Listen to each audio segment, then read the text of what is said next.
ನಗರಸಭೆ ವತಿಯಿಂದ ತೀರ್ಮಾನವನ್ನು ಮಾಡಿ ಇವತ್ತು ವಿಜೃಂಭಣೆಯಿಂದ ಇಲ್ಲಿ ಆಚರಣೆಯನ್ನು ಮಾಡಿದ್ದೇವೆ.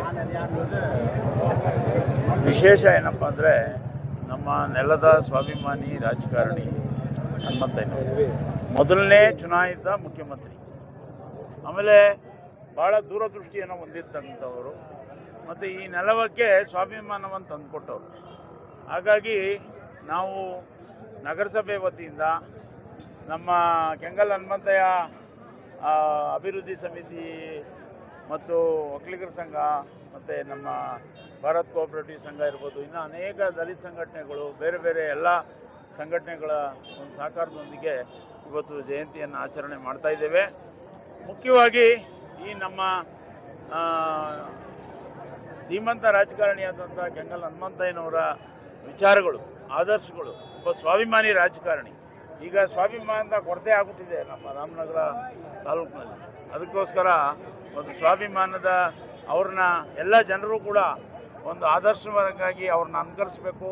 ಒಬ್ಬ ಧೀಮಂತ ರಾಜಕಾರಣಿಯನ್ನು, ಅವರ ತತ್ವಗಳನ್ನು, ಆದರ್ಶಗಳನ್ನು ನಮ್ಮ ಮುಂದಿನ ಪೀಳಿಗೆ ಮೈಗೂಡಿಸ್ಕೋಬೇಕು ಅಂತೇಳಿ ಮುಂದಿನ ದಿನಗಳಲ್ಲಿ ನಾವು ಅವ್ರ ಬಗ್ಗೆ ವಿಚಾರ ಸಂಕಿರಣವನ್ನು ಕೂಡ ಏರ್ಪಡಿಸ್ತೇವೆ.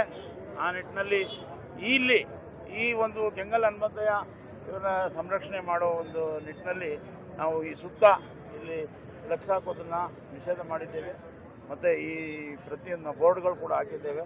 ಯಾರಾದರೂ ಫ್ಲೆಕ್ಸ್ ಆಗಲಿ ಮುಂದೆ ಇದಕ್ಕೆ ಕೆಂಗಲ್ ಹನುಮಂತಯ್ಯನವರ ಒಂದು ಪ್ರತಿಮೆಗೆ ಧಕ್ಕೆ ಥರ ಬಂದರೆ ನಾವು ದಂಡ ಕೂಡ ಹಾಕ್ತೀವಿ. ಮುಂದಿನ ದಿನಗಳಲ್ಲಿ ನಿರ್ದಾಕ್ಷಿಣ್ಯವಾಗಿ ಕ್ರಮ ಕೂಡ ಕೈಗೊಳ್ತೀವಿ ಅಂತ ಈ ಸಂದರ್ಭದಲ್ಲಿ ಹೇಳಿ, ತಮ್ಮೆಲ್ಲರಿಗೂ ಕೂಡ ಕೆಂಗಲ್ ಹನುಮಂತಯ್ಯನವರ ಒಂದು ಜಯಂತಿಯ ಶುಭಾಶಯಗಳನ್ನ ಹೇಳ್ತಾ, ನಾವು ಮುಂದಿನ ದಿನಗಳಲ್ಲಿ ಅವರ ಆದರ್ಶಗಳು, ಅವರ ವಿಚಾರಧಾರೆಗಳನ್ನು ಮುಂದಿನ ಪೀಳಿಗೆಗೆ ವಿಸ್ತರಿಸುವಂಥ ಕೆಲಸವನ್ನು ಮಾಡ್ತೇವೆ ಅಂತ ಈ ಸಂದರ್ಭದಲ್ಲಿ ನಾನು ಇಷ್ಟೊಂದು ವಿಜೃಂಭಣೆಯನ್ನು ಮಾಡ್ತಾ ಇದ್ದಾರೆ. ಅಂದರೆ ಅವ್ರ ಸಮಾಧಿ ಅಭಿವೃದ್ಧಿಪಡಿಸುವಂಥ ಕೆಲಸವನ್ನು ಈಗ ನಮ್ಮದು ನಗರಸಭೆ, ಈಗ ನಾನು ಮೊನ್ನೆ ಪತ್ರಿಕೆಗಳಲ್ಲಿ ಮತ್ತು ವಿಡಿಯೋಗಳಲ್ಲಿ, ಟಿ ವಿಗಳಲ್ಲಿ ಕೂಡ ನೋಡಿದ್ವಿ.